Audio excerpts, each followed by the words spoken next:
We're going to do a very lot in a very short amount of time on this one. We're going to graph pretty closely this function here. It looks like a mess, but it's not. First of all, I want to know what my leading term is, because that tells me a lot about whether the graph goes up or down when I get to the extremes of the x-axis. So, not like there are ever any extremes, but just, we'll say, way out there. X minus 1, when you square it, you have x squared minus 2x plus 1. And x plus 2, when you square it, you have x squared plus 4x plus 4. I'm not going to multiply these all together. I'm just going to focus on this guy and this guy and this guy, because they multiply together to be my leading term, which is minus x to the 5th. Now be careful here. This is not quantity minus x to the 5th. It is, sorry about that,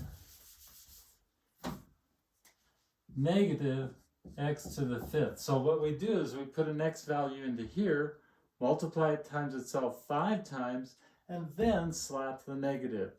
So if we're looking at end behavior, if x is going towards negative infinity, let's imagine we have x equal to negative 100, way out here.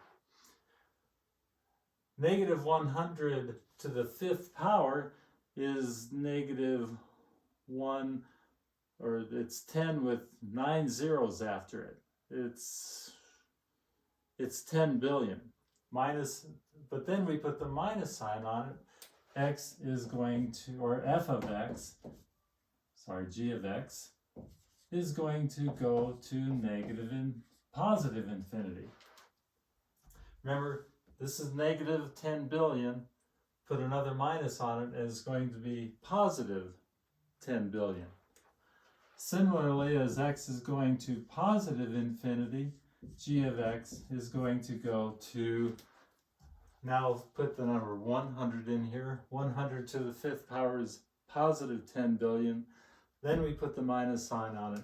G of x goes to negative infinity. So what we have is this sort of phenomenon and this sort of phenomenon.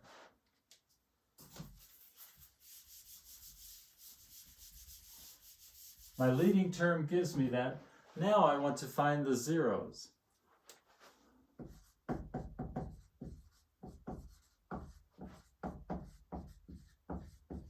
In this case, it's very nicely mapped out for me. I have a 0 when x is equal to 0. I have it when x is equal to positive 1.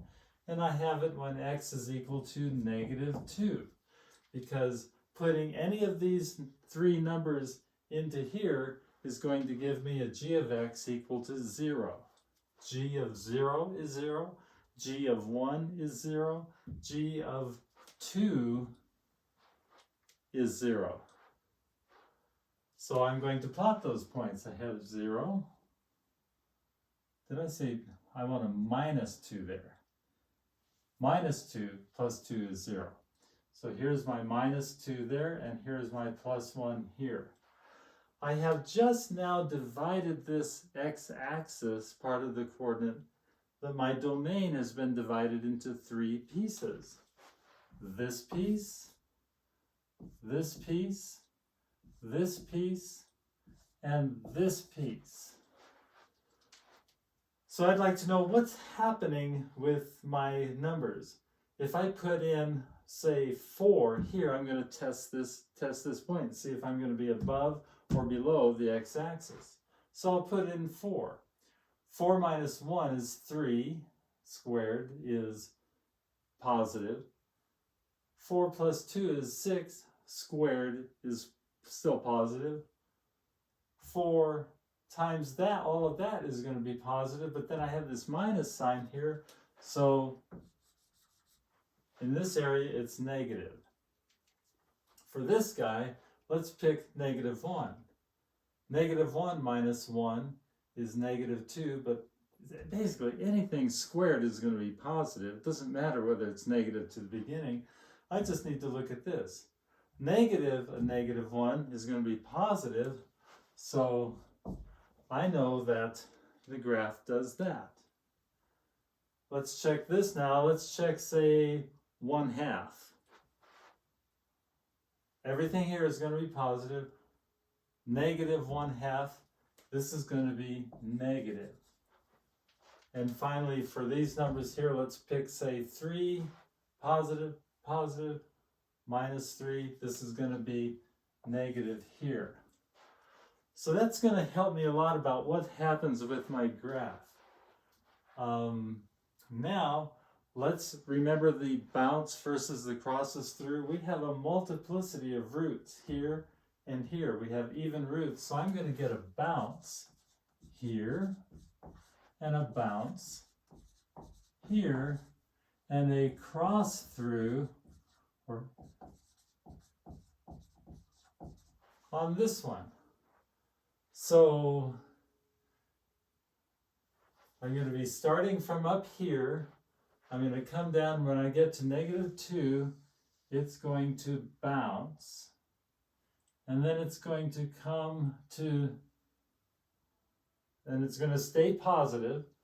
And then it's going to come to 0. And I have only one of those. So it's going to go through and be negative. And then it's going to come back to the 1. And it's going to bounce and stay negative and come down.